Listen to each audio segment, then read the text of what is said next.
Listen up. She'll never tell you this, but 97% of women walking this earth right now are carrying one single, dark, burning desire about you. And it has nothing to do with being nice, being safe, or being her best friend.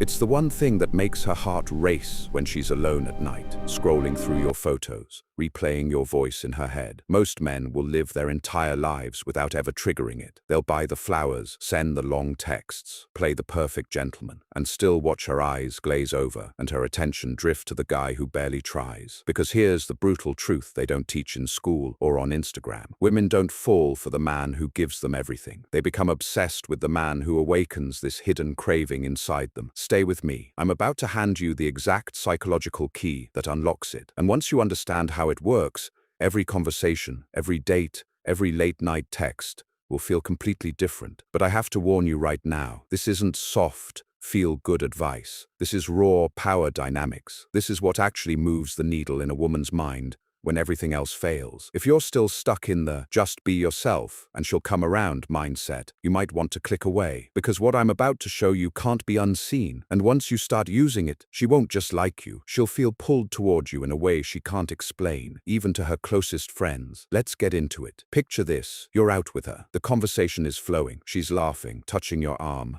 giving you all the green lights. The average guy sees that and immediately starts performing. More jokes, more compliments, more effort to keep the vibe alive. He's trying to earn her approval. He's filling every single gap with words. And right there, in that moment, he's killing the very desire I'm talking about. Because that hidden craving inside her isn't fed by comfort. It's fed by tension, by the feeling that she's not completely in control, by the electric sense that this man in front of her might actually be dangerous to her emotions in the best possible way. Now contrast that with the elite mindset. The man who understands this one desire doesn't rush to fill the silence. He lets it sit. He looks at her, calm, steady, almost amused. And in those 3 quiet seconds, her brain does something wild. It starts filling the space itself. It starts asking questions she would never voice out loud. Why isn't he trying harder? Does he see right through me? What would it take to actually get his full attention? That's the spark. That tiny flicker of uncertainty is where her dark desire begins to wake up. And science backs this up hard. Psychologists have studied it for decades. It's called the Zeigarnik effect, mixed with intermittent reinforcement. The human mind obsesses over what it can't neatly close or predict. Women are wired the same way. Give her total certainty, and she relaxes, then gets bored. Create the right kind of mystery, and she can't stop thinking about you when you're not even in the room. I've watched this play out in real life more times than I can count. Take my friend Marcus, regular-looking guy, solid job, nothing flashy. He used to be the classic nice guy, always available, always texting back fast, always saying yes. Women liked him as a friend. Then he made one internal shift. He stopped chasing their validation and started becoming the kind of man who naturally triggers that hidden craving. Same women, different energy. Within weeks, the girl who once friend-zoned him was suddenly double texting, asking where he was, showing up at places she knew he'd be. She told her roommate, and I quote, "I don't know what it is about him lately. I just can't get him out of my head." That's not luck. That's him accidentally hitting the exact switch 97% of women have, but will never admit exists, because admitting it would make them feel too exposed, too feminine, too human. Society sold men the lie that women want equality in every moment, constant reassurance,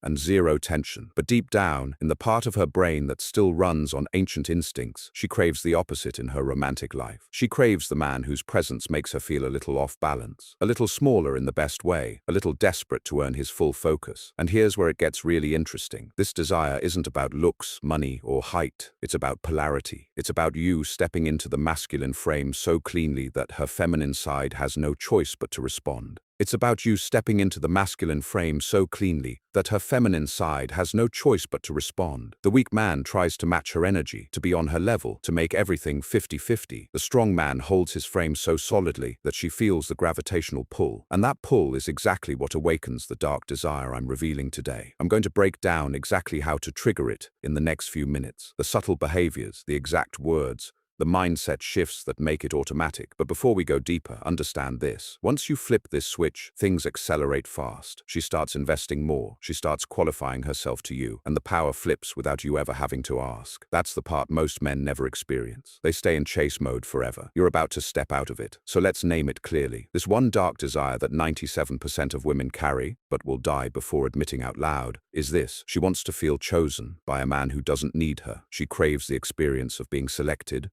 pursued, and claimed, but only by someone who could easily walk away tomorrow and still sleep like a baby. That's the contradiction that lives inside almost every woman you'll ever meet. On the surface, she says she wants security, consistency, a man who's all in. But underneath, in the primitive wiring that still remembers survival and status, she's magnetically drawn to the man whose emotional center doesn't orbit around her. When a man acts like his world would keep spinning without her, when his mood, his plans, his peace don't hinge on her approval, something ancient clicks in her. She feels alive. She feels feminine. She feels the rush of wanting to prove she's worth keeping. That's the desire. Not flowers, not endless compliments, not being her emotional support puppy. She wants the high-stakes thrill of earning a man who's already whole. Now watch how most guys destroy this without realizing. The average man gets a girl's attention and immediately starts handing over emotional real estate. He texts first every morning. He asks, "How was your day?" like clockwork. He says, "I miss you," after 2 dates. He rearranges his schedule the second she hints at wanting to see him. Every move screams, "My happiness depends on you staying." And just like that, the desire dies. Because if he needs her that badly, how valuable can she really feel? Contrast that with the man who triggers it effortlessly. He likes her, sure, but he doesn't lean in. He responds when it suits him. He teases her instead of praising her. He ends calls or dates while she's still laughing, still wanting more. He mentions, casually, that he's got plans with friends, or he's heading to the gym,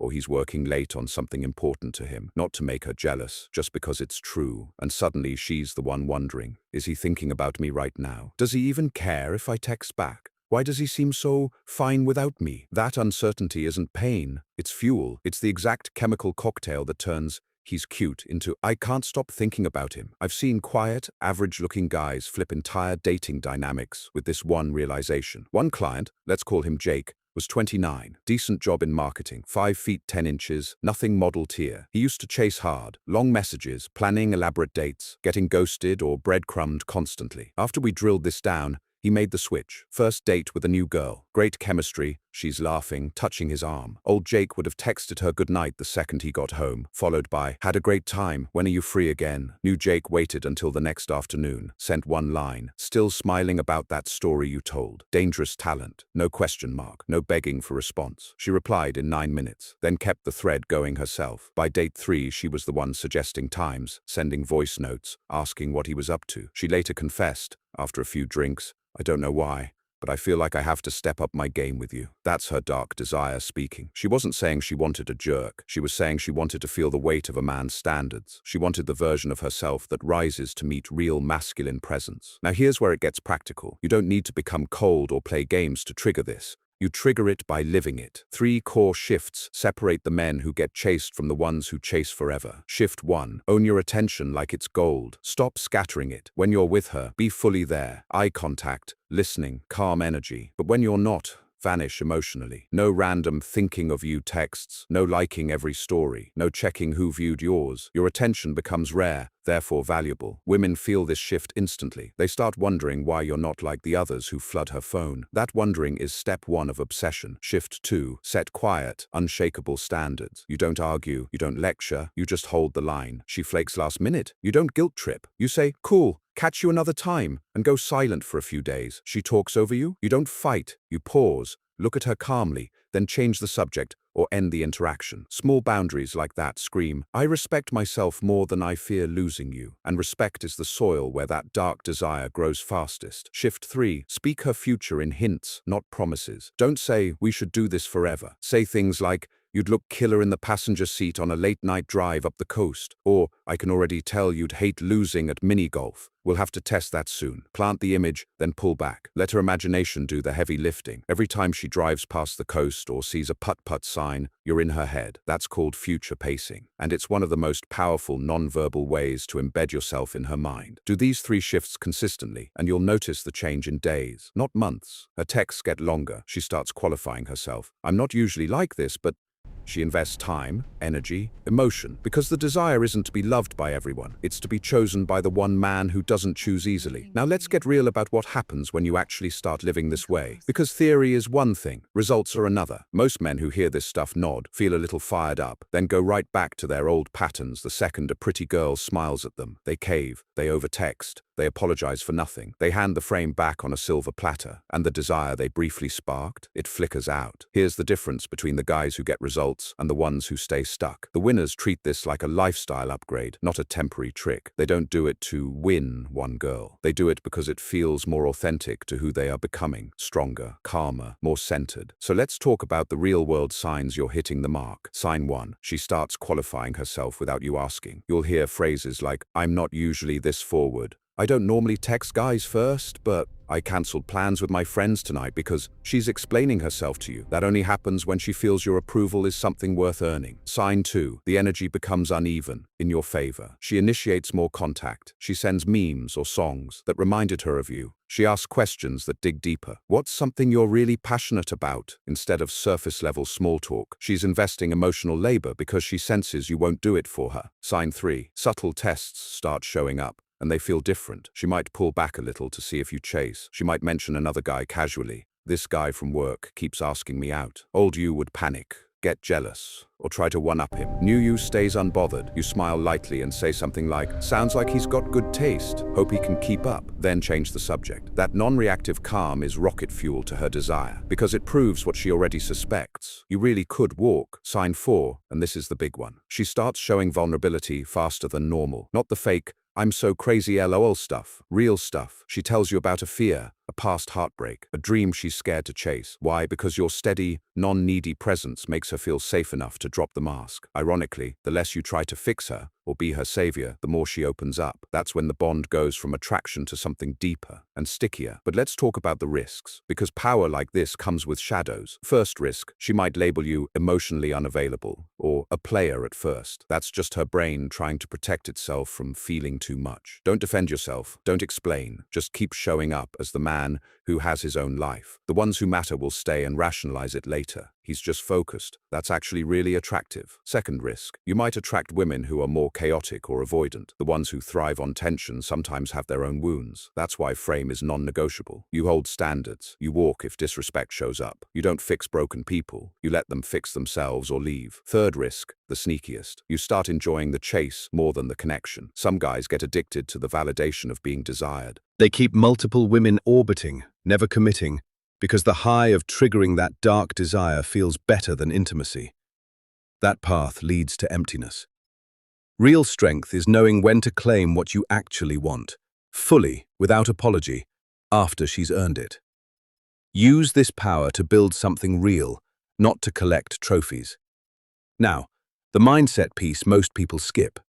This only works long-term if it's rooted in self-respect, not manipulation. You're not tricking her. You're refusing to shrink yourself to fit someone else's comfort zone. You're saying, through actions, not speeches, "I value my time, my peace, my mission. If you want in, meet me here." That's masculine polarity at its cleanest. Women feel it instinctively. They don't need to understand the psychology, they just feel pulled. And once that pull is alive, everything changes. Conversations get sharper, sex gets hotter. Arguments turn into tension that resolves fast instead of dragging on. She starts protecting the connection instead of testing it endlessly. Because losing you now would actually hurt. Not because you threatened to leave, but because she finally met a man worth keeping. That's the quiet victory most guys never taste. They stay in the friend zone, the backup plan, the emotional tampon. You step into the role very few men ever claim. The one she secretly craves but can't ask for. The man who chooses but doesn't need. So here's the truth that ties it all together. That one dark desire 97% of women carry isn't about drama, games, or being a bad boy. It's about finally feeling the full weight of real masculine choice. The kind that says, "I see you, I want you, but I don't need you to complete me." When you become that man, not by acting, but by actually living it, something shifts in the air between you. She stops playing small. She stops hiding behind filters and fake stories. She leans in because she senses she's standing in front of a man who has already chosen himself first. And that, brother, is the ultimate flex. No need for loud claims. No need for endless validation. just quiet, unshakable certainty. You walk through life with your own mission burning brighter than any relationship. Your peace isn't negotiable. Your standards aren't flexible. Your attention is a privilege, not a right. And women feel that difference in their bones. They feel it in how you hold eye contact just a second longer than everyone else. They feel it in how you laugh at your own jokes without waiting for hers. They feel it when you say, "I'm good," after a long day, instead of dumping your stress on her. That energy? It's magnetic. It's rare. And once she tastes it, normal guys feel flat. Safe, sure, but flat. Now let me give you the simple daily practice that locks this in. Every single morning, before you even check your phone, ask yourself one question. What would the man I'm becoming do today? Then do it. Whether it's hitting the gym, closing that deal, saying no to that weak invitation, or simply choosing silence over explaining. Stack those small wins and watch how your entire vibe changes. Women start noticing. They start orbiting. They start wondering why you feel so different from every other guy in their inbox. Because you are. You stopped chasing the feeling of being wanted. You started becoming the man who is wanted without trying. And that's when the texts come at 11 p.m. That's when she clears her weekend without being asked. That's when she looks at you across the table, and you can literally see the thought behind her eyes. I don't want to lose this one. That moment right there, that's her dark desire fully awake. She won't say it. She doesn't even have the words. But you'll feel it in the way her hand lingers on your arm. That's when she looks at you across the table, and you can literally see the thought behind her eyes. I don't want to lose this one. That moment right there, that's her dark desire fully awake. She won't say it. She doesn't even have the words, but you'll feel it in the way her hand lingers on.